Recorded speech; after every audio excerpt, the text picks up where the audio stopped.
Hello there, YouTube. What is today? Tuesday the 30th? January 30th? It's just after 5 o'clock. I shut the computer down and quit working. Actually went outside a little earlier this afternoon and started to clean leaves out of the pool because our live oaks are losing their leaves now because the new ones are pushing them off. And it was warm. I think, oh man, this would be a great day to go for a ride, but I'm out now, and I guess I waited too long. It's 5 o'clock, it's getting cooler already. But anyway, still out for a ride. I might have to put some warmer pants on. I got my wind pants, but might get a little cool. Anyway, I was watching Goldwing Musicman. I replied to his video about some creepy kind of ghostly things that he actually experienced, and I replied, said, oh man, I got a lot of those stories, just really weird things that happened. You know, some people are, you know, by no means can I see ghosts or talk to ghosts or sense ghosts, but you know, with deaths in our family, you know, over the years, some really unexplained things happen in my home because, you know, when we live in Texas and our parents, you know, were from Illinois, and they'd come visit, and my wife's parents have all passed, my dad's passed.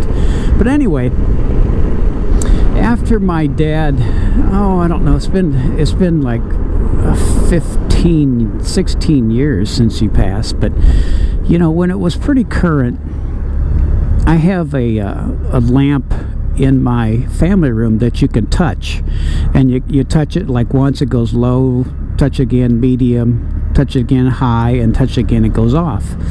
And that thing was going goofy one day when I was sitting on my recliner working on my laptop, and I said it out loud. I said, Dad, if that's you, do it 3 times and stop.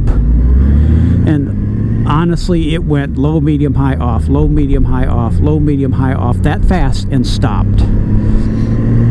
And it creeped me out, and I think he must have known it creeped me out because he didn't do a whole lot after that. You know, it kind of spooked me a little bit. And then another time I'm up in my office, and at that time we had like trundle beds up there where, you know, parents would come and visit. They'd pull one out from underneath the other one and make like a big double bed. And that's long gone. But anyway, I'm sitting in I have a desk up there, not a desk, but like a wraparound kind of desk, and my iMac is right in front of me, and then above that is like you know, bookshelves, you know, lots of bookshelves, and on the very top, you got to stand up to see the top, and stand on your tiptoes to see the top. But anyway, I was working on this GPS. I have a wire, a radio plug-in jack on the very back of this, so I can plug it in my dongle, and I can listen to the GPS on my headset, you know, turn-by-turn directions.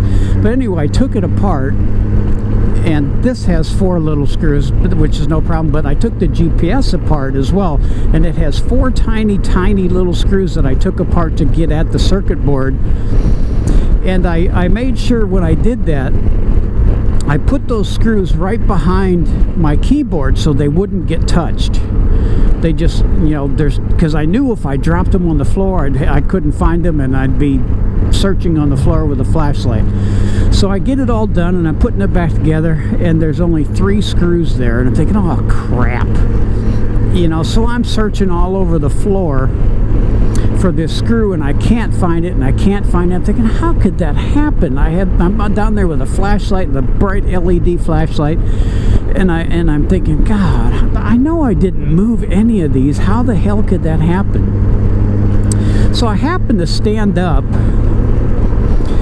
and on the very top of the bookshelf, I mean the very tippy top next to a surround speaker, is that little bitty screw just sitting up top, and there's no way that I would have ever done that. So I'm thinking, oh, because first thing I thought was Dad's messing with me, because he's a he did stuff like that, or just kind of sense of humor kind of thing. So I'm thinking, oh God, he had to do that.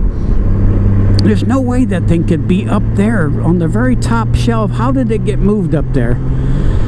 And then one other time I was in my office, I don't know how long ago it's been from his death, but those yellow sticky notes. I had a yellow sticky note in front of me, and I'm typing on the computer. It's just kind of in front of me, nowhere near my hands or arms.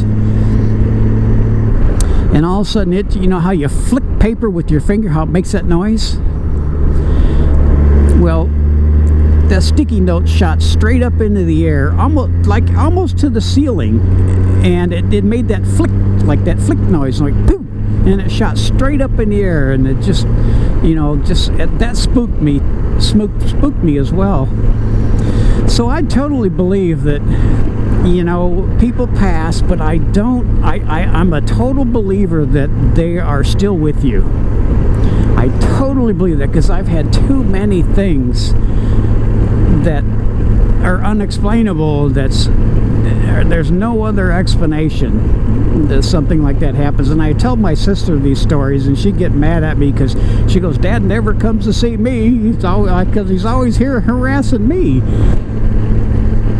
But anyway, I guess I'll stop it there, and I have some more. One of them that actually I found out later, it made me ill. I was throwing up. I guess I could tell that.